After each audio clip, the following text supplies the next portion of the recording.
Birch trees they make an impression quickly, even before they're fully grown because of that white bark. It is a fast-growing tree, and it can reach up to 60 feet tall, but it doesn't take up a lot of width of space. It's very vertical and compact is what you're referring to. Correct. And if you're like, I think I knew, if you search paper birch, you would know exactly, oh yeah, I've seen that. I know what that is. Correct. And it is a striking tree, and it's easily recognizable, and maybe you have some memories of a birch tree. Do you have memories of a birch tree? I do. Do you really? Yes.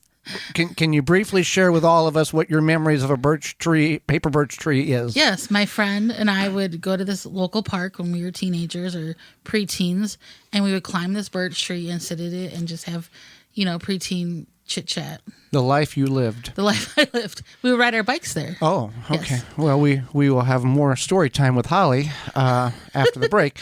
All right. Don't promise people that. They might want it. Yeah, have a whole show of your stories.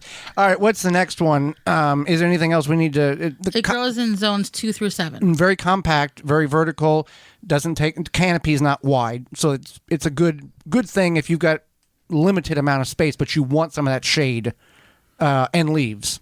And maybe just a pretty white bark tree.